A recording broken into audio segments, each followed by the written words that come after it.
Everyone, welcome back to the channel banking professionals make it possible. उम्मीद करती हूँ आपकी तैयारी अच्छी चल रही होगी, आपका हेल्थ भी अच्छा होगा। आज हम लोग बात करने वाले हैं कि आपका अगर आरआरबी पीओ मेंस का एग्जामिनेशन है तो आपको सिर्फ डीआई पे फोकस करना चाहिए या अर्थमेटिक पे फोकस करना चाहिए।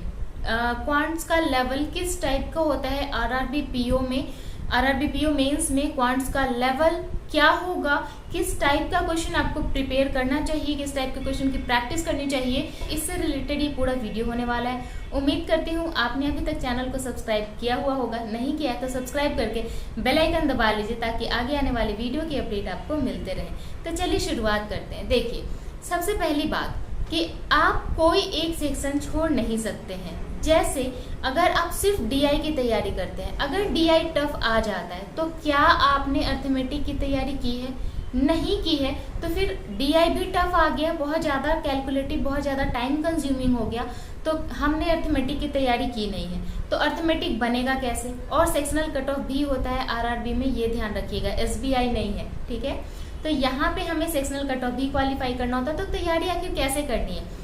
सबसे पहली बात, आपको अर्थमेटिक का हर एक टॉपिक बहुत आराम से, बहुत अच्छे से कवर करना है। उसका बेसिक एटलीस्ट इतना अच्छे से कवर करना है कि क्वेश्चन को एक बार भी अगर आपको नहीं समझ में आ रहा है पढ़ के तो 2 बार में जरूर वो आ जाए, ठीक है।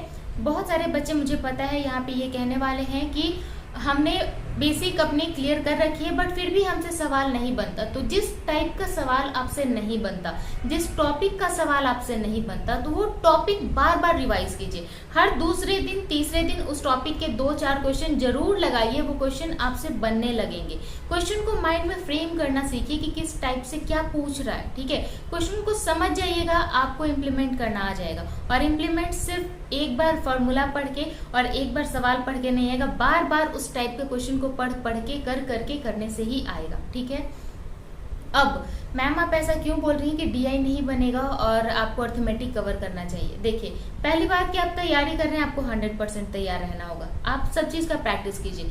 पिछले 2-3 साल का क्वेश्चन उठाइए मेंस का, मेमोरी बेस्ड 2018, 2019 और 2020, ठीक है। इन 3 साल का मेमोरी बेस्ड क्वेश्चन जब आपके पास होगा तो आपको समझ में आ जाएगा कि किस टाइप का क्वेश्चन देखने को मिला है।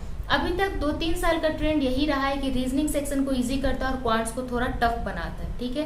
तो आप रीजनिंग से अच्छा स्कोर कर सकते हैं। जैसा आपको पता है, पूरा 2 घंटा जो है वो कंबाइंड मिलता है आरआरबी पीओ मेंस में, तो वहां पे आप रीजनिंग का ज्यादा समय दे सकते हैं, वहां पे ज्यादा अच्छा स्कोर कर सकते हैं।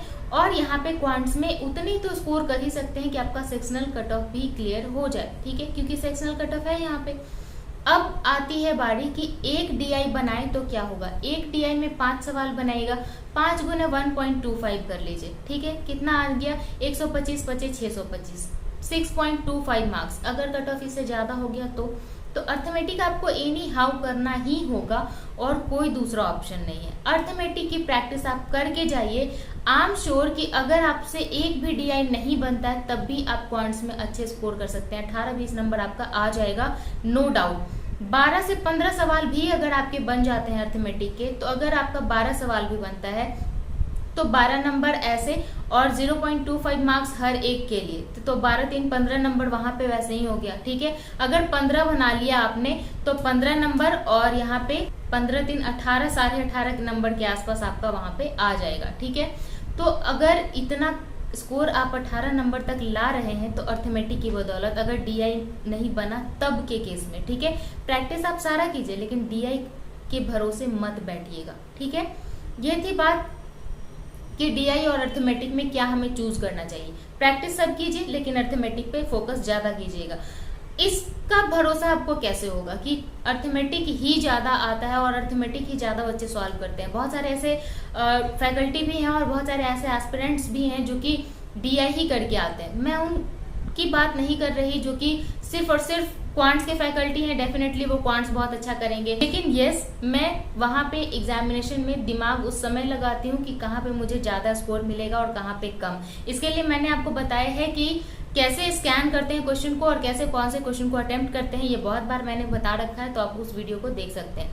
पिछले साल जो मैंने मेंस का एग्जामिनेशन दिया था उसका सेल्फ गिवन एग्जाम एनालिसिस का लिंक मैं डिस्क्रिप्शन में दे दूंगी, आप देख लीजिएगा। वहां पे मैंने बताया हुआ है कि किस टाइप का क्वेश्चन आया था और कितना कैलकुलेटिव आया था। सिर्फ मैंने ही नहीं बताया है, वहां पे कमेंट करने वाले बच्चों ने भी बताया है कि किस टाइप का क्वेश्चन आया था, बहुत ज्यादा कैलकुलेटिव था। बहुत सारे ऐसे बच्चे हैं जो कि सिर्फ और सिर्फ अर्थमेटिक की वजह से ही क्वांट्स को क्वालिफाई कर पाए। बहुत सारे ऐसे बच्चे हैं जिन्होंने सिर्फ अर्थमेटिक ही अटेम्प्ट किया था, आप वहां पे कमेंट में पढ़ सकते हैं, लिंक मैं डिस्क्रिप्शन में दे दूंगी। अब बारी आती है कि मैम हमने कर लिया है बेसिक, एक बार कर लिया है, पूरा का पूरा बेसिक अर्थमेटिक का कर लिया है, बट प्रैक्टिस कहाँ से करें ये हमें समझ में नहीं आता। तो प्रैक्टिस के लिए जो मैं फॉलो कर रही हूँ वो है गाइडली का पीडीएफ बंडल कोर्स, जो कि अभी मैं फॉलो कर रही हूँ अपने आरआरबी मेंस एग्जामिनेशन के लिए। और उस पे अभी गणेश चतुर्थी का ऑफर चल रहा है, जो कि आज और कल 2 दिन रहने वाला है, जिसपे फ्लैट 50% डिस्काउंट मिल रहा है, फ्लैट 50%, और साथ साथ आपको 12% एडिशनल डिस्काउंट मिलेगा अगर आप मेरा कोड BP2021 यूज करते हैं तब। बहुत अच्छा कंटेंट है। अगर आपको बिलीव नहीं है कि डायरेक्ट आप परचेज करने जाएं, क्योंकि मायने रखता है कहीं भी आप इन्वेस्टमेंट कर रहे हैं, वो कहाँ इन्वेस्ट कर रहे हैं वो बहुत जरूरी है आपको देखना। उसके लिए मैं आपको फ्री पीडीएफ का लिंक डिस्क्रिप्शन में दे रही हूँ, जहां से आप चेक कर सकते हैं। फ्री में डाउनलोड कीजिए, उस क्वेश्चन को सॉल्व कीजिए, आपको समझ में आ जाएगा कि ये बिल्कुल एग्जामिनेशन लेवल है, बहुत अच्छे कंटेंट्स प्रोवाइडेड हैं। और इसका कंटेंट मैंने इस बार आरआरबी का जो एग्जामिनेशन दिया था प्रीलिम्स का, बहुत सारे क्वेश्चन मुझे डायरेक्ट यहाँ के क्वेश्चन वहां पे मिले हैं। That's why I am glad with these contents, and इसीलिए मैं आपके साथ भी शेयर कर रही हूँ ताकि आप भी बेनिफिट उठा सकें। तो अगर आपका कोई डाउट है अर्थमेटिक से रिलेटेड और टोटल टाइमिंग को कैसे मैनेज करना चाहिए, पूरे 2 घंटा को कैसे यूटिलाइज करना चाहिए एग्जामिनेशन में, कौन से सेक्शन को कितना टाइमिंग देना चाहिए, इससे रिलेटेड वीडियो मैं आज से कल तक मैं अपलोड कर दूंगी। सो स्टे ट्यून्ड और अपनी तैयारी को अच्छे से इम्प्रूव करते रहिए। इस वीडियो को यहीं पे एंड करते हैं, इस उम्मीद के साथ कि आप अपने प्रिपरेशन का लेवल हर दिन अप कर रहे होंगे। तब तक आप कीजिए जब तक कि आपका फाइनल सिलेक्शन नहीं हो जाता है, और साथ ही साथ अपने हेल्थ का ख्याल भी रख रहे होंगे। मिलेंगे अगले सेशन में। Thank you, have a nice day, bye.